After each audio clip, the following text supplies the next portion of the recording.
भगवान हरि विष्णु ने धर्म की रक्षा हेतु हर काल में अवतार लिया। वैसे तो भगवान विष्णु के अनेक अवतार हुए हैं, लेकिन उनमें 10 अवतार ही प्रमुख से स्थान पाते हैं। आइए सुनते हैं भगवान श्री हरि विष्णु के 10 अवतार यानी 10 अवतार की कहानी। पहला है मत्स्य अवतार। पुराणों के अनुसार भगवान विष्णु ने सृष्टि को प्रलय से बचाने के लिए मत्स्य अवतार लिया था। इसकी कथा इस प्रकार है। कृतयुग में के आदि में राजा सत्यव्रत हुए। राजा सत्यव्रत एक दिन नदी में स्नान कर जलांजलि दे रहे थे। अचानक उनकी अंजलि में एक छोटी सी मछली आई। उन्होंने देखा तो सोचा वापस सागर में डाल दूं, लेकिन उस मछली ने बोला, आप मुझे सागर में मत डालिए, अन्यथा बड़ी मछलियां मुझे खा जाएंगी। तब राजा सत्यव्रत ने मछली को अपने कमंडल में रख लिया। मछली और बड़ी हो गई तो राजा ने उसे अपने सरोवर में रखा। तब देखते ही देखते मछली और बड़ी हो गई। राजा को समझ आ गया कि यह कोई साधारण जीव नहीं है। राजा ने मछली से वास्तविक स्वरूप में आने की प्रार्थना की। राजा की प्रार्थना सुन साक्षात 4 भुजाधारी भगवान विष्णु प्रकट हो गए और उन्होंने कहा कि ये मेरा मत्स्य अवतार है। भगवान ने सत्यव्रत से कहा, सुनो राजन सत्यव्रत, आज से 7 दिन बाद प्रलय होगी। जब मेरी प्रेरणा से एक विशाल नाव तुम्हारे पास आएगी, तुम सप्त ऋषियों, औषधियों, बीजों व प्राणियों के सूक्ष्म शरीर को लेकर उसमें बैठ जाना।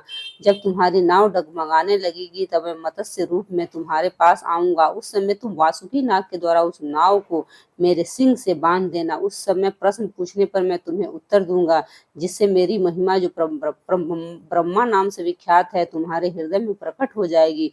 तब समय आने पर मत्स्य रूपधारी भगवान विष्णु ने राजा सत्यव्रत को तत्व ज्ञान उपदेश दिया तो मत्स्य पुराण नाम से प्रसिद्ध है। कूर्म अवतार। धर्म ग्रंथ के अनुसार भगवान विष्णु ने कूर्म का अवतार लेकर समुद्र मंथन में सहायता की थी। भगवान विष्णु के कूर्म अवतार को कश्यप अवतार भी कहते हैं। इसकी कथा इस प्रकार है। एक बार महर्षि दुर्वासा ने देवताओं के राजा इंद्र को श्राप देकर श्रीहीन कर दिया। इंद्र जब भगवान विष्णु के पास गए तो उन्होंने समुद्र मंथन के लिए कहा। तब इंद्र भगवान विष्णु के कहे अनुसार दैत्यों और देवताओं के साथ मिलकर समुद्र मंथन करने के लिए तैयार हो गए।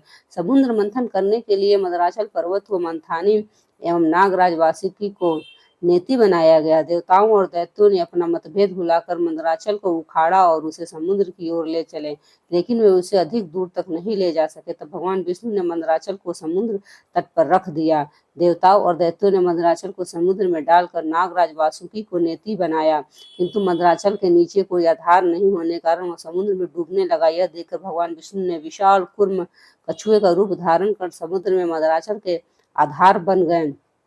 भगवान कूर्म की विशाल पीठ पर मंदराचल तेजी से घूमने लगा और इस प्रकार समुद्र मंथन संपन्न हुआ। वराह अवतार। धर्म ग्रंथ के अनुसार भगवान विष्णु ने दूसरा अवतार वराह रूप में लिया था। वराह अवतार से जुड़ी कथा इस प्रकार है। पुरातन समय में दैत्य हिरण्याक्ष ने जब पृथ्वी को ले जाकर समुद्र में छिपा दिया, तब ब्रह्मा की नाक से भगवान विष्णु वराह रूप में प्रकट हुए। भगवान विष्णु के इस रूप को देखकर सभी देवताओं और ऋषि मुनियों ने उनकी स्तुति की। उनके आग्रह पर भगवान वराह ने पृथ्वी को ढूंढना प्रारंभ किया। अपनी थूथनी की सहायता से उन्होंने पृथ्वी का पता लगा लिया और समुद्र के अंदर जाकर उसको अपने दांतों पर रखकर वे पृथ्वी को बाहर ले आए। जब हिरण्याक्ष दैत्य ने यह देखा तो उसने भगवान विष्णु के वराह रूप से को युद्ध के लिए ललकारा। दोनों में भीषण युद्ध हुआ। अंत में भगवान वराह ने हिरण्याक्ष का वध कर दिया। इसके बाद भगवान वराह ने अपने खुरों से जल को स्तंभित कर उस पर पृथ्वी को स्थापित कर दिया। भगवान नृसिंह अवतार। भगवान विष्णु ने नृसिंह अवतार लेकर दैत्यों का राजा हिरण्यकश्यपु का वध किया। इस अवतार की कथा इस प्रकार है। धर्म ग्रंथ के अनुसार दैत्यों का राजा हिरण्यकशिपु स्वयं को भगवान से भी अधिक बलवान मानता था। उसे मनुष्य, देवता, पक्षी, पशु, न दिन में न रात में, न धरती पर न आकाश में, न शस्त्र से न अस्त्र से मरने का वरदान प्राप्त था। उसके राज्य में भी जो भी भगवान विष्णु की पूजा करता उसको दंड दिया जाता था। उसके पुत्र का नाम प्रहलाद था। प्रहलाद बचपन से भगवान विष्णु का परम भक्त था। यह बात जब हिरण्यकशिपु को पता चली तो वह बहुत क्रोधित हुआ और प्रहलाद को समझाने का प्रयास किया, लेकिन फिर भी जब प्रहलाद नहीं माना तो हिरण्यकशिपु ने उसे मृत्युदंड दे दिया। हर बार भगवान विष्णु के चमत्कार से वह बच गया। हिरण्यकशिपु की बहन होलिका, जिसे अग्नि से न जलने का वरदान प्राप्त था, वह प्रहलाद को लेकर धधकती हुई अग्नि में बैठ गए। तभी भगवान विष्णु की कृपा से वह प्रहलाद बच गया और होलिका जल गई। जब हिरण्यकशिपु स्वयं प्रहलाद को मारने ही वाला था, तब भगवान विष्णु नृसिंह का अवतार लेकर खंबे से प्रकट हुए। उन्होंने अपने नाखूनों से हिरण्यकशिपु का वध कर दिया। वामन अवतार। सतयुग में प्रहलाद के पौत्र दैत्यराज बलि ने स्वर्गलोक पर अधिकार कर लिया। सभी देवताओं इस विपत्ति से बचने के लिए भगवान विष्णु के पास गए। तब भगवान विष्णु ने कहा कि मैं स्वयं देव माता अदिति के गर्भ से उत्पन्न होकर तुम्हें स्वर्ग का राज दिलाऊंगा।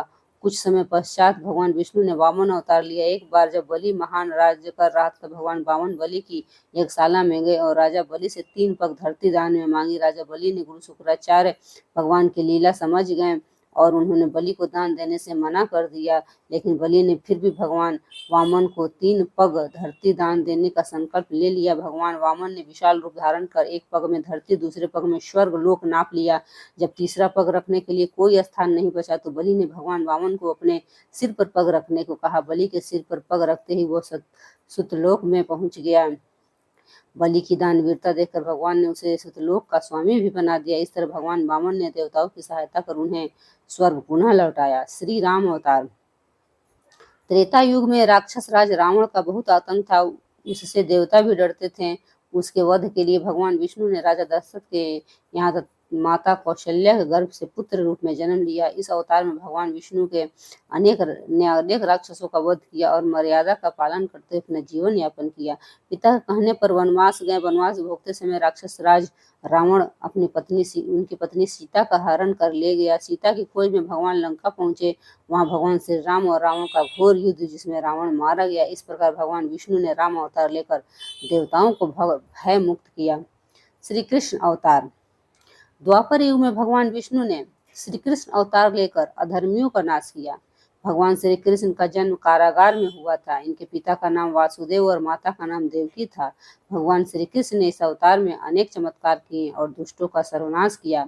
कंस का वध भी भगवान श्री कृष्ण ने ही किया। महाभारत के युद्ध में अर्जुन के सारथी बने और दुनिया को गीता का ज्ञान दिया। धर्मराज युधिष्ठिर को राजा बनाकर धर्म की स्थापना की। भगवान विष्णु का ये अवतार सभी अवतारों में सबसे श्रेष्ठ माना जाता है।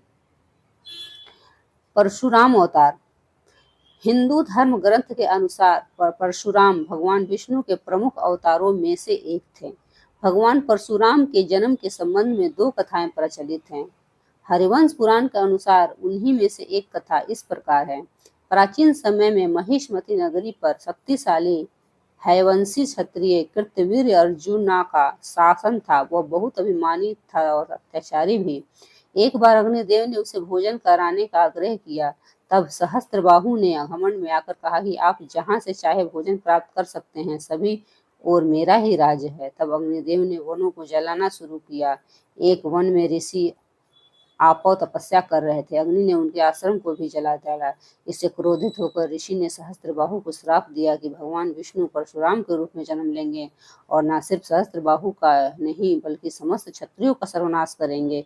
इस प्रकार भगवान विष्णु ने भार्गवकुल में महर्षि जमदग्नि के 5वें पुत्र के रूप में जन्म लिया। अब 9वां है बुद्ध अवतार। धर्म ग्रंथ के अनुसार बुद्ध धर्म के प्रवर्तक गौतम बुद्ध भी भगवान विष्णु के ही अवतार थे, परंतु पुराणों में वर्णित भगवान बुद्ध देव का जन्म गया के समीप कीकट में हुआ बताया गया है। उन्हें उपदेश दिया कि यज्ञ करना पाप है, यज्ञ से जीव हिंसा होती है, यज्ञ की अग्नि से कितने ही प्राणी भस्म हो जाते हैं। भगवान बुद्ध के उपदेश से दैत्य प्रभावित हुए। उन्होंने यज्ञ व वैदिक आचरण करना छोड़ दिया। इसके कारण उनकी शक्ति कम हो गई और देवताओं ने उन पर हमला कर अपना राज्य पुनः स्थापित कर लिया। 10वां है कल्कि अवतार। धर्म ग्रंथ के अनुसार भगवान विष्णु कलयुग में कल्कि के रूप में अवतार लेंगे। कल्कि अवतार कलयुग व सतयुग का संधि काल में होगा। यह अवतार 64 कलाओं से युक्त होगा। पुराणों के अनुसार उत्तर प्रदेश के मुरादाबाद जिले के संभल नामक स्थान पर विष्णु ऐशा नामक तपस्वी ब्राह्मण के घर भगवान कल्कि पुत्र के रूप में जन्म लेंगे। कल्कि देवदत्त नामक घोड़े पर सवार होकर संसार से पापियों का विनाश करेंगे और धर्म की पुनः स्थापना करेंगे। तभी सतयुग का प्रारंभ होगा। धन्यवाद दोस्तों।